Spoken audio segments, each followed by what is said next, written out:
Конституцияда балдардын кызыкчылыктарын колдоо жана камсыз кылуу принциби белгиленген. Анда балдар жөнүндө кодексинде жашоо үчүн турак жайы жок ата-энесиз балдар 16 жашка чыкканда мыйзамда белгиленген тартипте турак жай аянтын кезексиз алуу укугунан пайдалануусу каралган. Ошол эле учурда турак жай кодексинин талаптарына ылайык ата-энесинен ажыраган балдарга жана ата-энелеринин көзөмөлүсүз калган балдарга турак жайлар кезексиз берилет. Аталган мыйзам талаптарын аткаруу максатында областык прокуратура 10 балага кызыл китептери менен жер бөлдүрүп берди. Азыркы күндө мына Самаркандек айыл өкмөтү тарабынан 3, Суу башы айыл өкмөтү тарабынан 2, Ак Татыр айыл өкмөтү тарабынан 5, жалпысынан 10 жетим балдарга турак жай куруу үчүн жер бөлүнүп берилди. Эми документ үчүн акча төлөнөт мамлекетке, билесиздер. Ушуну эми жетим балдарыбыз экен бекер кылып берели деп алар менен сүйлөшүп, документтерди толук бекер жасатып, бүгүнкү күндө мына кызыл китептерди бизге өткөрүп берди.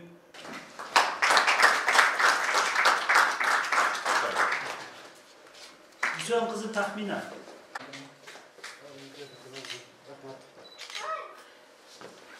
Бөлүнгөн жердин документтерин мамлекеттен толуктап алуу үчүн төлөмдөр каралган. Бирок прокуратуранын сунушунун алкагында 10 балага жер тууралуу кагаздар бекер даярдалып берилди. Укук коргоо органдары муну менен чектелбей, жумуш дагы уланаарын билдирет. Жер тилкенин кызыл китебин алганы келгендер ыраазычылыктарын айтып жатышат.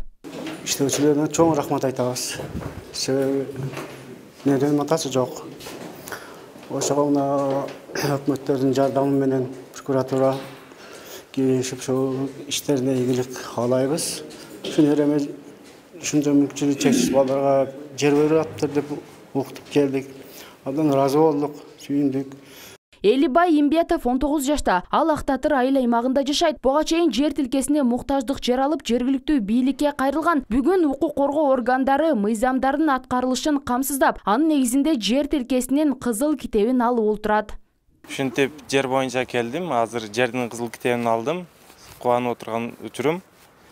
Ушинтип жерди алган энди жерге же турак жай, же бир бизнеске, кичи бизнес ошондой ачсамы деген кыялдамын. Дыйканчылык, мал чарба боюнча азыр Баткен областында көп эле мал чарба ошондой нелер көп.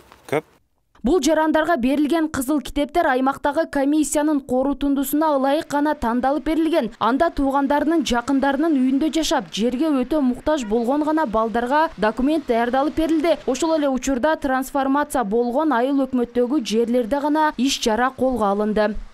Бактыгүл Мирадилова, Медербек Айдарали уулу, Нурньюз, Баткен облусу.